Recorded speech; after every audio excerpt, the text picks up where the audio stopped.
আরেকটা সম্পাদ্য করাবো, সেটা হলো বৃত্ত চ্যাপ্টারের অধ্যায় 8 সম্পাদ্য 6। এটা বলছে কি, একটি বৃত্ত বা বৃত্তচাপ দেওয়া আছে, কেন্দ্র কি করব নির্ণয় করতে হবে। তার মানে একটা বৃত্তের কেন্দ্র নির্ণয় করব। এটা যদি সম্পাদ্য 6, এটা কিন্তু পরীক্ষা আসে, বোর্ড এক্সামে আসছে। এটা দুইটা স্টেপে করতে পারবো, এক হলো বৃত্ত আর একটা হলো বৃত্তচাপে। সো আমরা যদি সবচেয়ে ইজি হয়, আমাদের যদি প্রশ্ন উল্লেখ করে নাই, আমরা বৃত্তটা আজকে দেখাবো, নেক্সটে আমরা বৃত্তচাপে দেখাবো।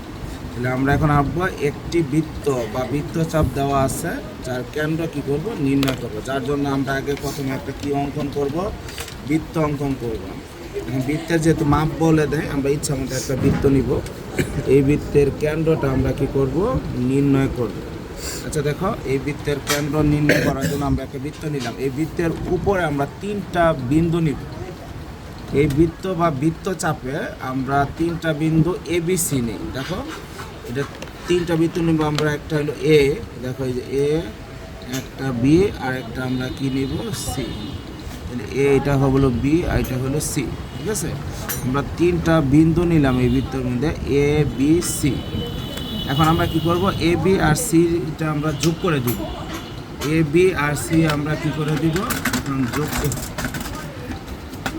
এটা দেখো, আমরা যদি যোগ করি, দেখি আমরা বিন্দুটা আমরা কী করে দিলাম, আমরা যোগ করে দিলাম। এ বি আর হলো বি সি যোগ করে দিলাম। এখন বি সি এটা যোগ করলে কিন্তু এটা যা হয়, একটা বৃত্তের যে হয়।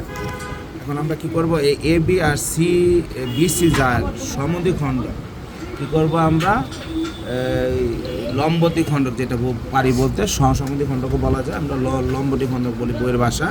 যে A B R C D যা দুইটি লম্বদ্বিখণ্ডক আঁকবো আমরা। দেখো, যদি আঁকার জন্য আমরা কি করব, আমরা এটাকে সমান 2 ভাগে ভাগ করে দেবো। প্রথমে করতে হলো এ বি, এটা সমান 2 ভাগে ভাগ করে নিয়ে সমান বা ওর থেকে কম নেওয়া, একবার এদিকে চাপ, একবার এই পাশে চাপ, ঠিক ওই মাপ নিয়ে একবার এই পাশে চাপ, একবার এই পাশে চাপ।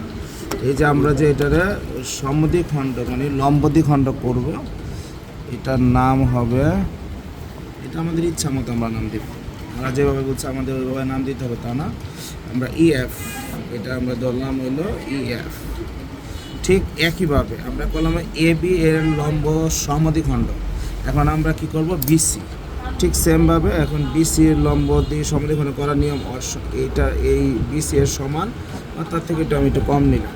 এই পাশে চাপ, আবার এই পাশে চাপ, সেম অংশ নিয়ে এখন এই পাশ থেকে হলো এই দিকে চাপ, এই পাশে চাপ, পরে আমরা এটা যোগ করে দিব। দেখো, আমরা যদি এটা যোগ করে দিই,